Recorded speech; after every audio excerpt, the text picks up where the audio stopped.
Yo, what up, y'all? Welcome in to another edition of Snaps. It is Wednesday. What is it already? October 19th? How about that, boys? Wednesday, October 19th. I need to turn my light on.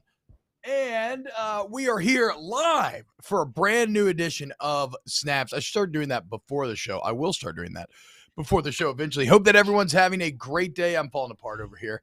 Hope that everyone's having a great day this Wednesday, rolling right along. Aaron's freezing his ass off up in Boone, North Carolina, getting ready to call a game on ESPN tonight. Your boys all pumped up over here because if you can see on the stream, if you're listening on the pod, you can't see it, but I'm wearing a Brandon Ingram jersey. Flock up.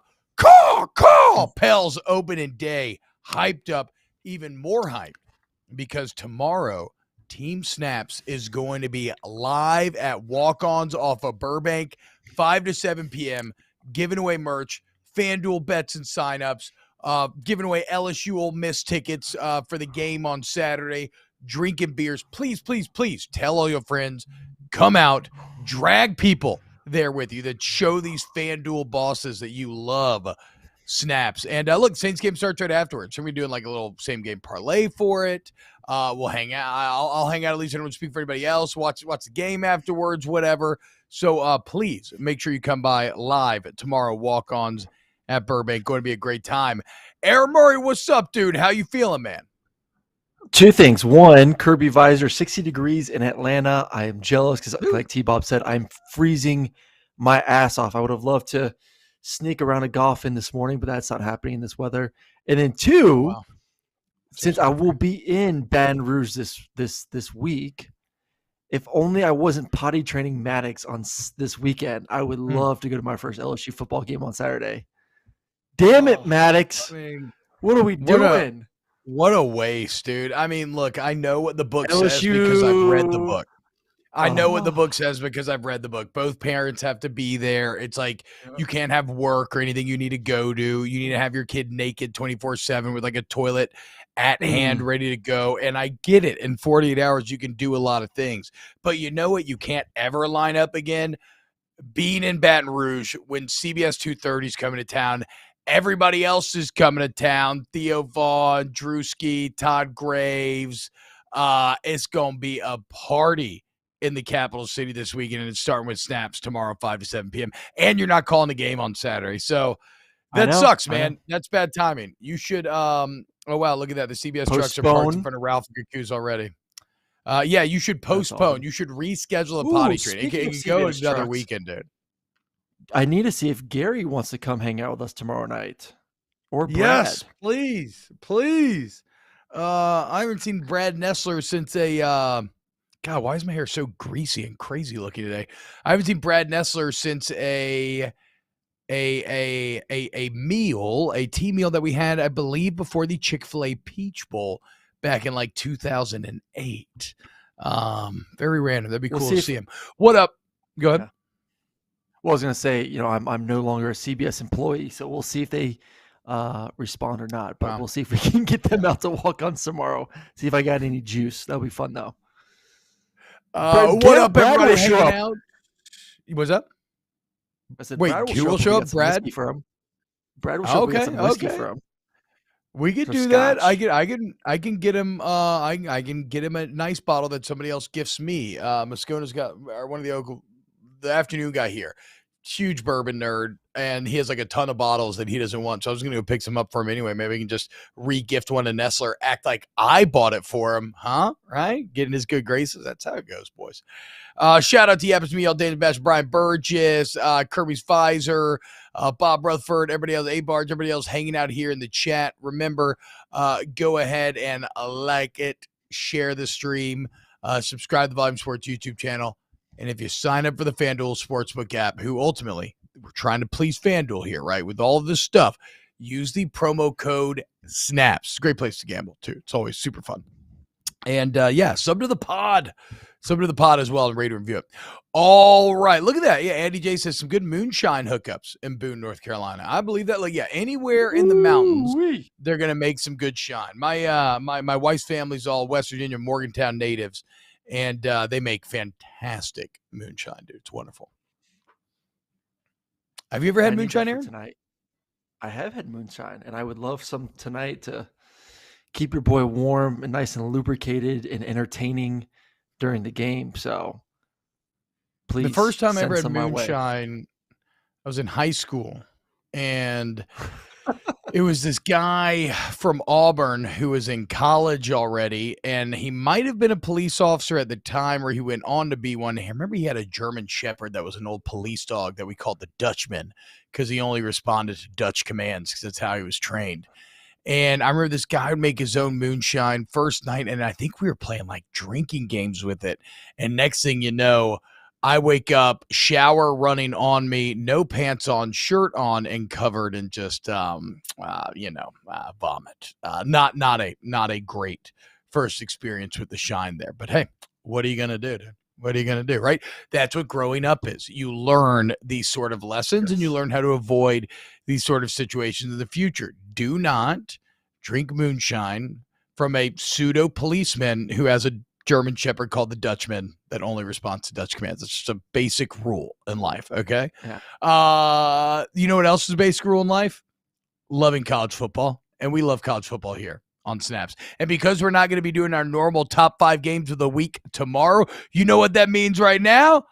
It's time for the top 5 games of the CFB weekend. And for the second week in a row, we got a hell of a slate, man.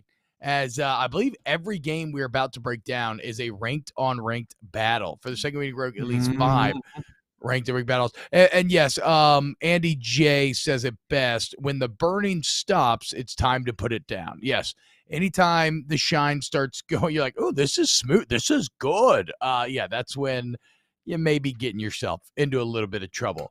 You know who may be in a little bit of trouble this weekend, Aaron Murray?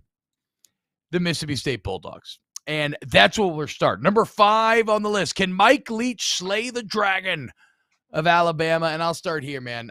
Mike Leach giveth and Mike Leach taketh away, right? And right when you are ready to give yourself over to Leach, we told you all last week that Kentucky game was the exact kind of game that Leach goes on to lose and just kind of, lives up to your low expectations and you get upset about it and you're kind of like, well, why were we ever believing in the first place? Well, that happened once again, as Will Rogers couldn't do anything. The Bulldogs run the ball just 10 times for 22 yards, while Chris Rodriguez carries it 30 times for 196 yards, 2 touchdowns. Aaron, Kentucky had the ball 40 minutes to State's 20.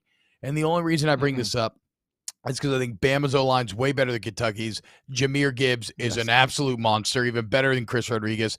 Like, if Bama wants to, and that's not even getting into Bryce Young, Bama should control this game.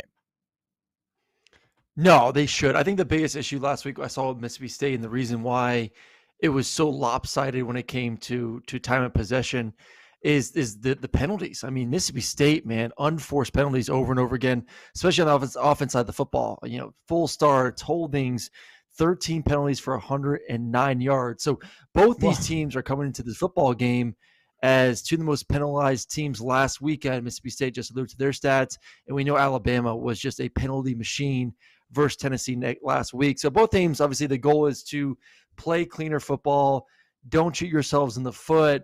But the biggest issue that I see in this game is Mississippi State's offensive line. It was a problem versus LSU on the road. It was a problem on the road last week versus Kentucky, whether it was pressure on Rodgers or once again those guys committing full starts because they're trying to get a good jump against the defense.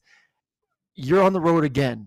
And now you're going against a better defensive line than those two defensive lines. Alabama is, with Will Anderson and company, is going to get after that ass. So I'm a little bit worried for Rodgers. The one good thing is that the ball does come out quickly, but the one area that you can essentially take advantage of Alabama is the deep ball. So, but they don't throw the deep ball, right? Right, that's what I'm saying. Like, they don't throw the deep ball, so that's the problem. Like, what Alabama's not as good at, versus Texas last week versus Tennessee, is being able to stop those balls, the go balls, the wheel routes, the post, the big daggers. But as a quarterback, you need time to throw that. And right now, Will Rogers is in the offensive line has proven that he is not going to have adequate time to get 2-3 hitches into his development, into his drop, to be able to hit those deep balls down the field. So this is just a really, really bad matchup for Mississippi State. Yes. They're only averaging, I'll go back to completions, 7.2 yards per completion, which is not a lot. And especially in this league where you're seeing teams throw 10, 11, 12 yards per completion. So it's going to be a little bit of a struggle. They do got talent on offense. I like Rara Thomas and company, but Will Rogers, RIP, you may get broken in half this game. Yeah, and what we love to see here on Snaps? Low touchdown Will Rogers games, okay? 1 touchdown last week. Let's keep it to 1 or 0 this week. We are going to preserve Aaron Murray's SEC touchdown record if it is the last thing that we do. I will hire a hitman. Who was the old ice skater? Tanya Harding. I will hire someone to Tanya Harding Will Rogers if he gets too close. So let this be a warning, Will. For legal reasons, I am only kidding. None of what I just said was serious. It was all satirical. Look, I'm with you. I don't want to spend too much more time on this game because I don't think it's going to be much of a game. And it's not because I think Alabama's elite. It's exactly what you said. It's just not a great matchup. Do they cover, though? For Mississippi State. I guess we can talk about it tomorrow, too. But it's a lot of points. What is it, 21 right now? Yes, 21 points. Okay, so you thought they would have been angry versus A&M, though. I mean, you would think, like, after losing to A&M last year, after all the back and forth between the coaches, you would have thought that we would have seen a pissed-off Alabama at home versus, I would say, a worse Texas A&M football team, and Texas A&M almost won the football game. And I don't think A&M is that good at offensive line either, though. Better than Mississippi State, but not great. If this game were in Mississippi State, I think I'd be choosing the Bulldogs to cover that number.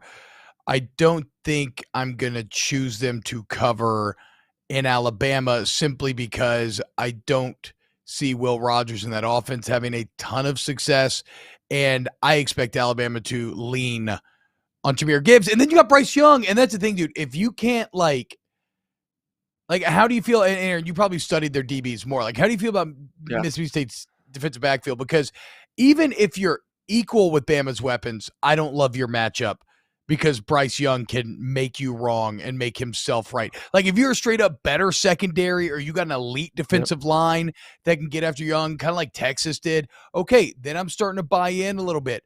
But if you're even to less than at those positions and you got Bryce Young at quarterback, I mean, what are you supposed to do, dude? So, even though Leach has the ability to punch up, I'm going Alabama to cover.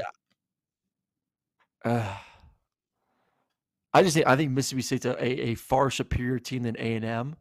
I think we continue to get, and we're going to continue to get tricked by the name of Alabama. That's the problem right now. We look at Fair. look at the brand Alabama and Nick Saban and Bryce Young. You think, okay, they're going to dominate, but they're not that team this year. I think we need to get over that. Like, strip away the Alabama and the A and just look at what they've done this year. Should have lost to Texas. Had some really bad moments and sloppy moments versus Arkansas. Extremely sloppy versus A&M. Almost lost that game, and then just lost to Tennessee last week and was extremely undisciplined. Like, all their top games against legitimate opponents, they have not looked good. No, and I know A&M didn't have Bryce Young, but like, they have not looked good against. Well, they looked good against Tennessee, though. They looked good against Tennessee. Not the defense. Not on defense. But I don't. Not on defense. But yeah, but I don't exactly. But I don't think State's offense could take. And Tennessee's one of the worst defenses, though. But Tennessee's one of the worst defenses in the SEC. So take that into account. I'm just saying, like, just strip the A away and look at purely what is the film. This is not a team people are as intimidated about as years past, and they shouldn't be either. They're a good team. Don't get me wrong; they're a good team. They'll be favored to win every game, and I would not doubt if they win every game. But 21 points is a lot of points when you're not playing great football this year. Yeah, it's you're not wrong. I'm staying away from it. You're not wrong. I'm saying, to be clear, I'm staying away from it. To be clear, I'm staying away from it as well. Yeah. But I do think the larger, more interesting conversation there is what you were just talking about, because just before the show, I actually saw a clip from David Pollack basically saying the same thing, where he was just like, look, I mean, you know, if this wasn't Alabama and you were just looking at the film, I don't think they'd be ranked 6. I don't think we'd be particularly impressed with them. So then you know what? This game then will be a referendum on whether or not I still believe in that brand, or can I finally make peace with the fact that maybe they're not that good, and then I can start to get my hopes up about LSU maybe beating them. Yes, dude. What's funny here, last Alabama comments coming in. Brandon Pratt says Will Anderson got kidnapped by one of Mike Leach's pirate Sam Squatches, and Kirby Visor said Will Anderson on a milk carton these days. This is what's funny about how frustrating it's got to be sometimes a great player, big time player. Will Anderson right now is second in the SEC in sacks. And everybody feels like he's had an awful year. And I get it, but I mean, the man is still second in the entire conference in sacks. He is first in TFLs with 10.5 and 5 sacks. And yet he sucks just because he's not doing the like exorbitant, overwhelming things that he did last year. Let's be painfully clear. Will Anderson does not suck. He's just not getting like almost like 2 sacks a game, seemingly. But he could have a big one this weekend. Those Mississippi State tackles are nothing to write home about. All right. That is probably enough Alabama, Mississippi State talk. You know what talk I can't get enough of, Aaron? Turtle Box talk. That's right. T-Bob, a.k.a. Turtle Bob. T-Bob, what's the Turtle Box? It's a badass Bluetooth speaker, outdoor Bluetooth speaker. I wish I had mine in my office right now. The only reason I don't is because I've been rolling around within the neighborhood when I tow my kids behind my bike in this little car thing. I put like the speaker back there. We're watching like Stranger Things music. We're rocking fall themes, princess themes, just cruising around the hood. I took it out tailgating when I was, people probably very confused while I was blasting the Sing 2 soundtrack from my double wide stroller as I was walking around LSU campus. Like, I've taken this thing everywhere. It's 100% waterproof. Aaron, the Turtle Box is incredible. So it's, I believe the website is turtleboxaudio.org. Sorry, I'm getting it right here. And you want to use the promo code SNAPS, and you get $20 off your order as well as free shipping. That's the promo code SNAPS, turtleboxaudio.com. Guys, if you want a badass speaker, I know it's hard to, like, I'm literally paid. That's what I'm saying. I know I'm paid to say this. I know I'm paid to say this, so it's like hard to trust me, but this is a quality ass product. Like, it is a little pricey, but the battery lasts forever. It stands the test time. It's waterproof. It's perfect for outdoors. Again, promo code SNAPS, Turtlebox Audio. So, Aaron, you've been listening to yours as well then? Yes. Can you bring your Turtle Box to our live show tomorrow? for the fans? Yes, that is a good idea. Please remind me, otherwise I'll forget. But yes, we can show it off. Turtle Bob showing off his turtle box. It sounds like vaguely sexual, even though it's not. Daniel Basham, next T-Bob will be promoting Raid Shadow Legends. No. You only get the Raid Shadow Legends deal when you know you've made it. We've got to get a few more live concurrents here on YouTube if we're going to get the Raid Shadow Legends deal. One deal we could get is a little Big 12 deal because, I'm very high on the Big 12 here. And I love this matchup right here, dude. Kansas State versus TCU. Aaron, I haven't thought much about Kansas State as of late. What are you seeing out of the Wildcats here that's making you kind of like them in this match? 3.5 points spread. TCU right now favored by 3.5. Well, let's just go back to last week. TCU with an emotional win, and we'll talk about the other team here in a couple games. But that's a tough fought win, down 14 points in the fourth quarter. You come back, you win, you go to double overtime. Like that's draining. And you know what Kansas State was doing? They're sitting on their ass, just chilling, relaxing, recovering, getting ready to go, game planning, watching that game, and taking it all in. What are the strengths? What are the weaknesses of TCU? How are we going to expose them? You know how they're going to expose them? They're going to run the damn ball. TCU giving up 170 yards rushing per game in conference play. Kansas State is averaging over 240 yards a game on the ground with Martinez and Vaughn. So I just love that matchup. I thought we saw some issues there with TCU going against Oklahoma State. And right now, the way Adrian Martinez is playing, he's like a new damn man. He is a brand new quarterback. Confidence, excitement. I love Vaughn at the running back position.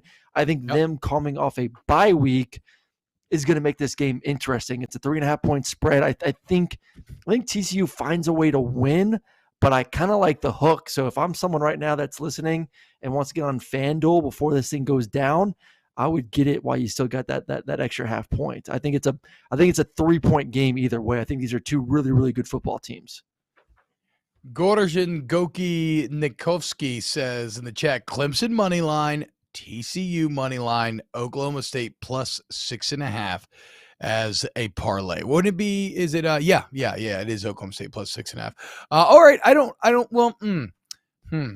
don't love the Oklahoma State pick there, but we'll get to that, Goki, here in a little bit. I agree with Andy J. What is it with K-State? Why do they always have some sort of short, super fast running back?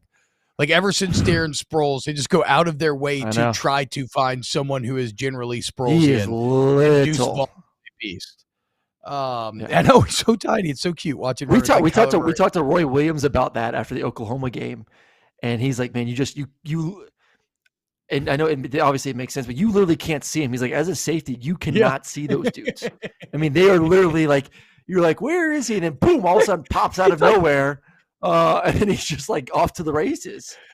It's like hobbits, dude. It's like if you read about hobbits, right? They talk about how they have like kind of a magical ability to disappear. And it's not that they're actually doing magic. They're just great at kind of blending in, getting little hidey holes popping out. Yeah, that's Darren Sproles. Were those hobbits on our show? Yes, on Rings of Power. Yes, the Harfoots are. Yes, they are one of the ancient kind of hobbit strands that eventually I think will settle in the Shire. I'm not sure if that's exactly where the Harfoots settle, but yes, those are hobbits. Okay. All right, here we go. I want to approach this from the TCU standpoint, because I want to like kind of double down on something that I brought up last week, which is I'm excited to continue to see the rise of Max Duggan. Like, as we said last week, that was your opportunity going against Oklahoma State in a huge rank-to-rank matchup. If you won that game, you would leap TCU into the top 10. You would leap into the Heisman conversation. And that's something where both you and the team are not very used to being. And so now the questions become, against all odds, looking like you were dead in the water, you managed to pass that test. Can you stay there? Or will you get found out to be a pretender? Because it's way different, Aaron, when you are the team playing chase, right? Versus when you are the team that everybody is chasing. When you're the lead dog, which TCU is right now in that conference, and it's a very good conference, I think the second best in the country this year. I'd put the Big 12 ahead of the Big 10, even arguably. Maybe not in terms of the strongest teams, but in terms of top to bottom strength. Yeah, top to bottom strength. I will go. They may be number one. Anybody can hang. They may be one. You want to talk about top to bottom strength? They may be one, but like best conference, like no, not in the sense of obviously SEC, but like Big 10. I would say the Ohio State, Michigan puts them over the top, but top to bottom competitiveness. If we're talking about the competitiveness of any team, could be any team any given weekend. I agree with you there. Well, and I mean, I think they'll do well during bowl season. We'll see. Maybe I'll get played here, but I think they're going to be good. So now that you are in the catbird seat and you're the one being hunted, can you handle that pressure? And the thing is, there hasn't been. This is very like Tennessee ended up kind of overshadowing the Horned Frogs last year, but there hasn't been a lot of this in TCU's history. I know people think about it as a good football program, but it's just that they're good. They've never been great. You got to go back to 2010 to find the last great TCU team. And it was one. That was Mountain West. It was Andy Dalton. They went undefeated 13-0. They beat a ranked Oregon State to start the year. They beat number 6 Utah on the road. They beat number 4 Wisconsin in the Rose Bowl. But they finished number 3 in the country. But the last time previous to that, they had a great team. You got to go back to 1938 when they went undefeated. And yet here they sit 6-0, winnable games on the schedule, very tough games, but winnable games. And maybe one of the guys that'll end up in New York under center. So for me, it would be hugely disappointing if Duggan and TCU, after somehow pulling it out against Oklahoma State, would be tripped up this week against this Kansas State team. Well, I will reiterate, I think they win the football game. I just like the spread on the game. I just think it's going to be a competitive, lower scoring game because of the way that Kansas State wants to run the football. I think they're going to milk the crap out of the clock. Like I said, man, you look at TCU and how they struggled last week on both sides of the football. Probably should have lost that football game. You know, I love the way they fought, the way they were able to come back and win it. Like, kudos to them on that. Like, that's awesome stuff, especially a team like Oklahoma State to get that done. But you, after that physical game, to now go against the most physical, I would say one of the more physical offenses in this conference with a quarterback that is going to run it right down your throat.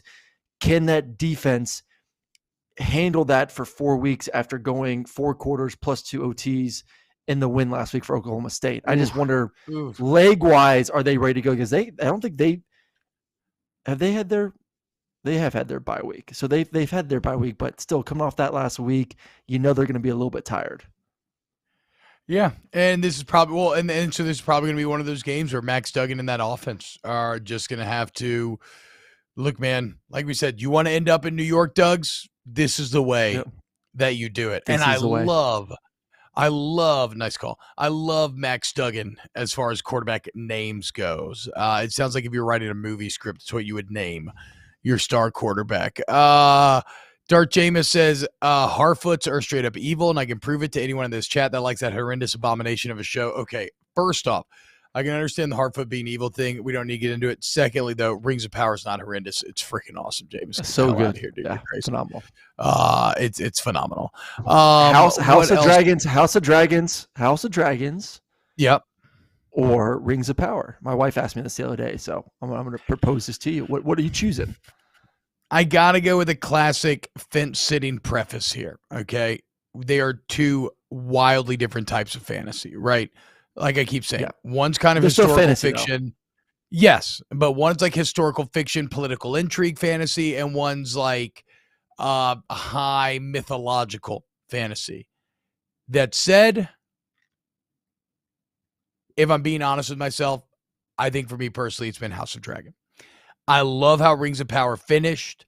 I really do think it's a fantastic show. In fact, I'm kind of rewatching it right now. I'm being rewarded even more for that and realizing some things are even better than I originally gave it credit for. But I'd be lying if I didn't say that House of the Dragon didn't have me hanging on essentially every single word yet, so far this year. So yeah, House of the Dragon. Yeah, 100% with you.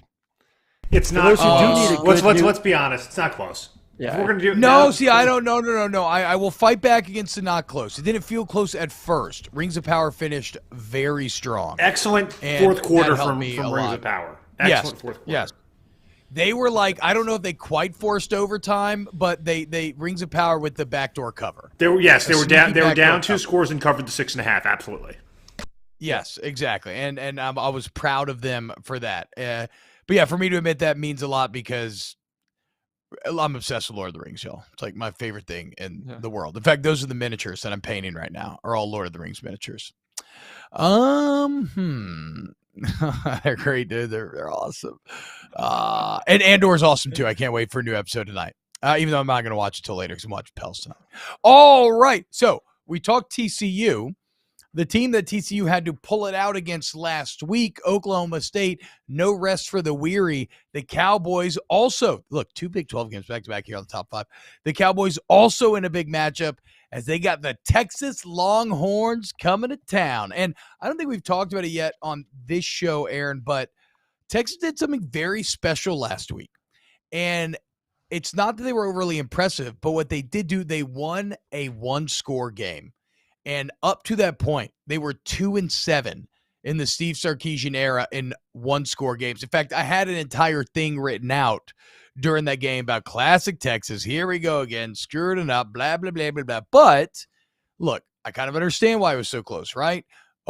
Iowa State actually has the top defense right now in the Big 12. That was a classic look-ahead spot for Texas. I don't really care that they looked bad. I more care that they found a way to win a close Big 12 game. And now I'm actually feeling pretty good about them coming into this weekend, dude. Oh, I think they smoke them. But the same exact reason why I said TCU may struggle a little bit in this game. You talk about Oklahoma State on the road last week.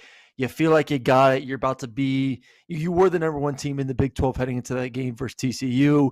Fourth quarter, you have 14 points. You're like, man, we're about to really make a statement across the country that we are the premier team in this league. You give up 14 points. You lose in overtime. Your quarterback, Sanders, looked pretty bad there in the second half. I've said all year, I think Oklahoma State's a good team, not a great football team. Their defense struggles. They're the worst passing defense in that conference. I think Sanders is good and he's made him take care of the football. I get that, but he's not great. It's just a good football team. And right now, Texas with Ewers is breathing new life. And I think you made an incredible statement there, T-Bob, about the way they found a way to win a game against Iowa State last week. I thought was extremely impressive. But right now with him, Xavier Worley, and Jordan Whittington, this is an offense that wants to push the ball vertically down the field. And I promise you, go watch the tape of every Oklahoma State game this year on the defense side of the football. They are trash on that side. I'm telling you, trash. I am sipping the Ewers Kool-Aid right now. So, I mean, but how weird. Let's focus on Oklahoma State, Aaron, because have you ever seen – I've never seen this, I don't think. Have you ever seen one side of the ball drop off year to year as hard as Oklahoma State in 2021 versus Oklahoma State in 2022? You were talking about a defense last year that was the strength of the team. Like, the offense sucked last year. It really is a credit to Gundy, right, for just finding a way to maximize personnel. But, like, the defense was the reason why you made the Big 12 championship and why you were so close to winning the Big 12 championship. Last year, Oklahoma State was the number 1 scoring defense in the Big 12. They only gave up 18 points a game. This year, they're sitting at 7th in the Big 12, giving up 32 a game.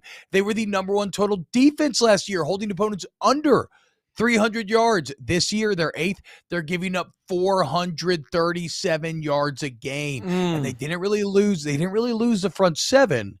What they lost was the entire secondary. So, yeah, I've seen Quinn Ewers push the ball. What else I love about Ewers, this may sound dumb, Aaron, but I think he loves the big stage. Alabama and Oklahoma were by far the biggest stages that he played on, and he looked excellent in those games. Admittedly, small sample sizes, but I think going to Oklahoma State, the anger and vitriol and kind of desperation that will be in that stadium, I think that's actually going to fuel Quinn Ewers a bit. Also, Texas defense is actually good, right? Very good. Can we say that? Very good. I mean, they shut down Bama. They're second in the league right now, only giving up 18 points a game. Like, yeah, at some point you got to talk less about Quinn and more about that Texas defense. So, really, my only fear,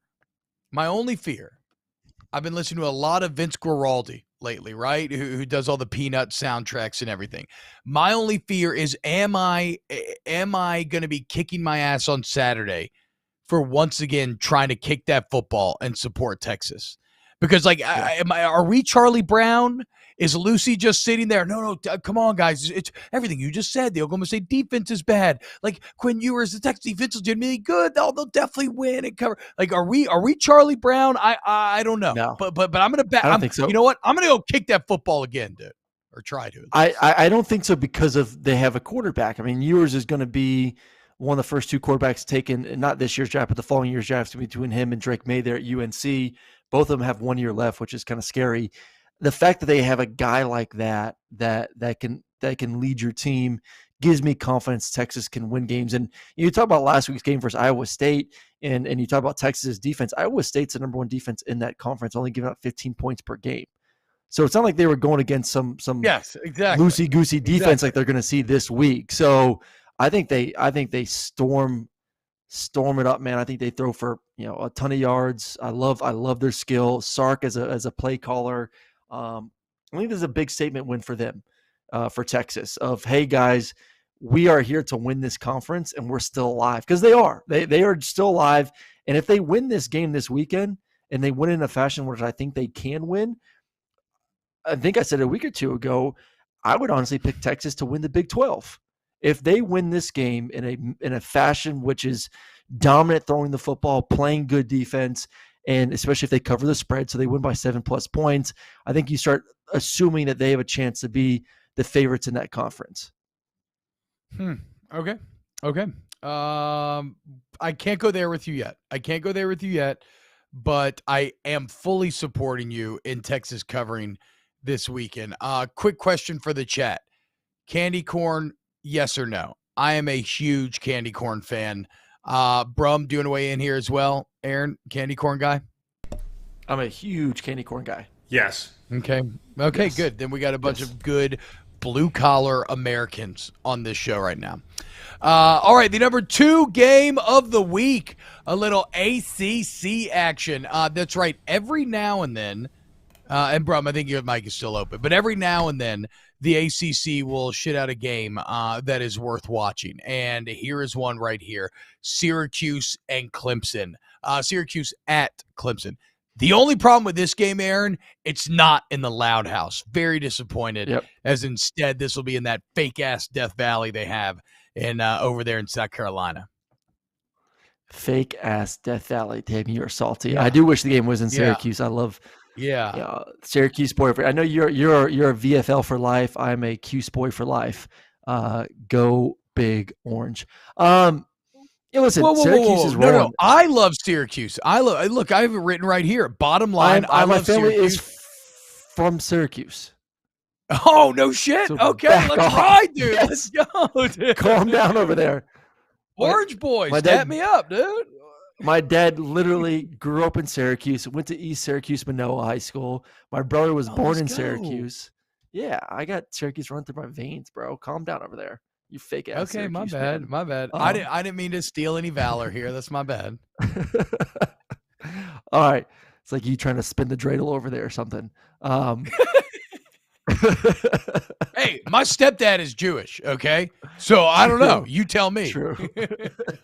Look, the bottom line right now, I can't really be trusted to break down this game objectively because I love Syracuse and I just don't like Clemson. Like, Syracuse is hot. New York football's hot. Garrett Schrader, Sean Tucker, great defense. They're only giving up 13 points a game. Like, they're so blue collar. Like, when I think about who brings a lunch pail into work every day, Syracuse brings a lunch pail and a hard hat, and they don't bitch, they don't moan, they just get down to work. And then you got Dabo and Clemson and their little freaking slide and all their lights and all that. It's too much. Give me the Loud House. Give me Syracuse. I hate Clemson as a brand. I love Syracuse as a brand. And you know what? I don't know if they can keep up with Clemson's horses, but you know what they can do? They can out-tough Clemson. And I want to see them break DJ Uiagalelei this week over their knee. All right. So one quick comment to Who was it? Someone said something about the Carrier Dome doesn't have AC, which is ironic, but it's not called the Carrier Dome anymore. It's actually JMA Wireless Dome. But I did hear that they don't have Wi-Fi in there, which is also ironic. But now they got AC. How about that? Now they do have AC. They do have AC. So they finally lose the Carrier Dome title. And then they get AC. It makes no sense, dude. It's unbelievable. Mr. 2X says this dude is delusional. Your name is Mr. 2X, meaning you probably engage in risky financial ventures. I think you're delusional. And I think if you like Clemson, guess what? Clemson sucks. And the bottom line is, I don't want Clemson rewarded with a playoff spot for playing in that garbage conference that is the ACC. It's not a Power 5. It's a Power 4, except for Clemson, except for Syracuse. Syracuse is God, awesome. you are just on one. All right, so let's get to what needs to happen. One, Syracuse needs to keep playing on defense the way they've been playing. I mean, they're the number one scoring defense. They're the number one in total yards given up in that conference. So they're kicking ass. My one big worry for our Cuse boys, we're gonna dub ourselves the Cuse boys this weekend because the Trojans let us down last weekend. Cuse crew. It's Garrett Schrader, man. The Cuse crew. Garrett Schrader worries me, and he had 2 interceptions last week. He's been better this year, but he's just okay. And Clemson right now, they're healthier on defense. Breesy was back last week. That D-line was back, and they looked tremendous there versus Florida State on the road. You are going – I know it's a fake Tiger Stadium, but that is a hostile-ass environment. So, Sean Tucker's going to have a hell of a game. This is a low-scoring game, though. I don't know what the over-under is, but I think you have the 2 best defenses in the conference. You have 2 quarterbacks. DJU's playing better, but I like the secondary for Syracuse, and obviously Clemson with their health on that side and at home is going to be big. It's at 49.5 points right now. I kind of would take the under on this one. I think this is going to be a low-scoring defensive game. Yeah, big-time defensive game. So check out that under at 49.5 on FanDuel right now. Look, a lot of people are a lot of promo code snaps, FanDuel Sportsbook got promo code snaps. A lot of people are accusing me of being salty. I've never suffered at the hands of Clemson, right? Like as a fan, like I watched LSU just beat Clemson in a national championship. I have no personal issue with Clemson. I don't really care about the Death Valley Tiger Stadium thing. I don't give a damn. The only thing that pisses me off is I feel like they sleepwalk through a bad conference every single year and get rewarded for it. They are an outlier. They're not having to battle week in and week out. And so when I see an underdog Syracuse doing it in New York State, in the Loud House, like I said, doing it with elite defense, hard running of the ball with Sean Tucker, and hey, Garrett Schrader, for whatever this is worth, a higher rated quarterback this year than DJ Uiagalelei. I don't know exactly how the math there is done. He's 1 spot ahead of him. I agree with you. I'd be worried too coming into this game. But the point is, blue collar Syracuse is just miles and miles more likable than Dabo loves the smell of his own farts Clemson. And so I can't be objective about this game. I'm taking Syracuse to cover because of this right here. That thing that beats inside my chest, that puts blood all throughout my body, okay? The heart. That's what Syracuse has. Go, baby. The Orange Boys cover this weekend. Was it 14 points, I believe? I'm staying away from that just because it's hard for me to trust Syracuse because it's still Syracuse and it is Clemson. And so I'm going to stay away from the over or that, but I am going to stick with that under at 49.5. Right now, I think it's 13. Love the under. Love that bet. I love the under. So if I'm gonna bet, I'm gonna go under. That may be one of my locks of the week, actually. T-Bob, I may be texting you after right now. Yeah. Go ahead and send it off. Venmo me. Barge says, Q's just got the T-Bob curse. Okay, boys. Freaking relax. Okay. Have I cursed LSU twice this year and bet them huge in the 2 games? Yes. Did I maybe curse USC? I don't know. They covered, but they did lose. So, yes. But you know what? You fool me once, fool me twice. You ain't fooling me 3 times. Cuse rolls this weekend to a cover. Hopefully. To a cover. Probably not. But I hope so. very badly. And Nebraska. That's right. Okay, I did curse. Okay, chill out, Barge. I know you got the receipts. Relax. I did kill Nebraska as well. But never forget, everybody who goes on to play Nebraska and beat Nebraska ends up doing awfully. The zombie hand of Scott Frost continues to actually who beat Nebraska last week, because they should be on upset alert this week, whoever it was. Look it up. All right, now we arrive at the number one game of the week, Aaron Murray, and that is a little Pac-12 action. Who Purdue, I like. Purdue. It was Purdue who beat Nebraska. Fade Purdue this week. At Wisconsin. I don't know about that one. Fade Purdue hard. It's all lining up. You know, I can smell it. It's like I'm a fish and somebody's putting chicken liver in the water and they want me to bite that hook. Jim Leonard and Wisconsin gonna roll Purdue this weekend, guaranteed. All right, number one game of the weekend, Pac-12. Who I like much better than the ACC, and it's UCLA versus Oregon. Once again, Aaron, I got a lot of emotion in this game. You betrayed me. Our first bonding moment on this show, Le Petit Trojan Boys. We were supposed to be ride or die with Lincoln Lee, and you bailed for Chip Kelly and the UCLA Bruins. You bailed for a team that can't even get 2,000 people in a stadium when it's a ranked unranked games. Absolutely pathetic. And so misery loves company. If my Trojan boys have to die, I want your UCLA Bruins to die this week. I want 3 one-loss Pac-12 teams. Wow. I just don't. My biggest worry for Oregon right now is who they've played. And you got your ass handed to you by Georgia. You play Eastern Washington. You play BYU, who BYU, as we've seen right now, is not a very good team, especially after they got throttled by Arkansas last week. Washington State, Stanford, and Arizona. Like you've won some games, good. You're 5-1, awesome. But like, who have you been? So I'm just a little bit worried that they've taken advantage of their schedule. They're still a good football team, but Bo Nix, love him to death, man. Think he's talented, but Bo Nix in big games should scare the hell out of everyone. And I just keep reminding myself how dominant and how good UCLA looked 2 weeks ago versus Utah, and then what Utah did to USC this past weekend. And I think we all have to kind of tell ourselves, like, man, this UCLA team is legit. They're physical on both lines of scrimmage. DTR is playing at an extremely high level. Our Cabernet guy at running back is doing his damn thing. Like, this is a really good football team. So I don't trust Oregon in big games. Plain and simple. I do not trust Oregon in big time games. And UCLA has shown us that they can win games by being physical, and they can win big time games against good teams in that conference. So I'm going to roll with UCLA in this one. And they're getting 6 points too, which is crazy. Yeah, wait. Okay, so right now, actually, on the FanDuel Sportsbook app, Aaron, it's up to 6.5. So something shady is going on here, because I'm with you. This is my first time actually seeing the spread.